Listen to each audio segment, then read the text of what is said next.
केंद्र सरकारने GST slab कमी केल्यानंतर अनेकांना प्रश्न पडला की जे जुनं जी खरेदी आहे ते माल कसा विकला जाणार किंवा मग त्या मालाची नेमकी विक्री कशी होणार, तो जुन्याच भावात दिला जाईल का ग्राहकांना, हे सगळं जाणून घेण्यासाठी मात्र दुकानदारांनी किंवा जे मार्ट आहे त्या मार्टवाल्यांनी नेमकं यावर काय पर्याय शोधला ते आपण जाणून घेण्याचा प्रयत्न करूया। आणि या ठिकाणी आपण जर बघू शकतो की अशा प्रकारे ऑफर्स लावण्यात आलेल्या आहे ज्या जुन्या खरेदीमध्ये म्हणजेच 18% जीएसटी असताना आणि आता 5%वर ते आलं तर त्यामध्ये कमी कसं करायचं, मग त्यासाठी हा अशा प्रकारचा एक ऑप्शन जो आहे तो मार्टवाल्यांनी किंवा दुकानदारांनी शोधल्याचं आपल्याला चित्र पाहायला मिळते।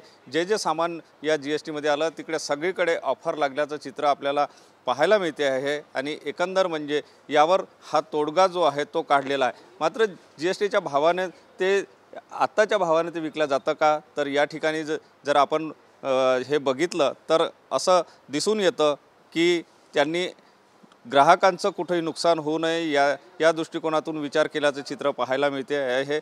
आपल्यासोबत या ठिकाणी हे विक्रेते आहेत। दादा, काय सांगाल, काय नेमका पर्याय तुम्ही यावर शोधलेला आहे आणि कशा प्रकारे तुम्ही विक्री करता? जसं की बिस्किटवर जीएसटी 12% वरून डायरेक्ट 5%वर आला, तर त्याच्यासाठी आम्ही काय केलं की डायरेक्ट त्याच्यावर जेवढं जीएसटी होतं ते मायनस करून त्याच्यावर ऑफर चालवलं।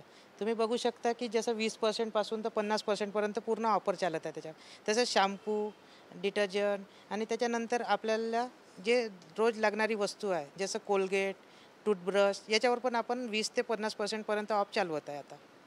तर याच्यामध्ये ग्राहकांचं नुकसान होणार नाही किंवा तुमचं नुकसान होणार नाही या दृष्टिकोनातून पर्याय काढला गेला आहे?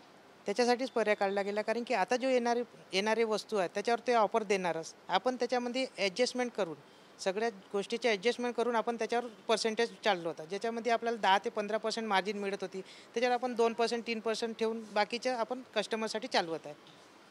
नक्कीच या ठिकाणी दुकानदारांनी कशा प्रकारे ऑफर या ठिकाणी लावलेल्या आहे हे आपण या ठिकाणी बघू शकतो की प्रत्येक गोष्टीवर ज्या ठिकाणी जीएसटी कमी झालेला आहे त्याच्यावर ऑफर देऊन त्या वस्तू या ठिकाणी विकल्या जात आहे, जेणेकरून यामध्ये ग्राहकांचाही कुठेतरी तोटा होऊ नये किंवा जे दुकानदार आहेत त्यांचाही तोटा होऊ नये, या दोन्ही दृष्टिकोनातून आता हे नवीन पर्याय जो आहे तो काढल्याचं चित्र पाहायला मिळते। आणि या जीएसटीच्या दराने ग्राहकांना कुठेतरी जो दिलासा आहे तो आता मिळताना एकंदर पाहायला मिळते। या ठिकाणी जर बघितलं तर आपल्याला सर्वत्र अशाच प्रकारे ऑफर लागल्याचं चित्र आपल्याला पाहायला मिळते आहे, जेणेकरून ग्राहकांना दिलासा मिळेल।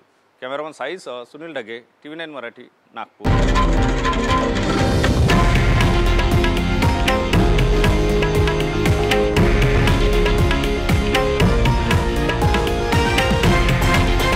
हे आहे देशातील नंबर 1 न्यूज नेटवर्क आणि आपण पाहत आहात TV9 मराठी, एकमेव।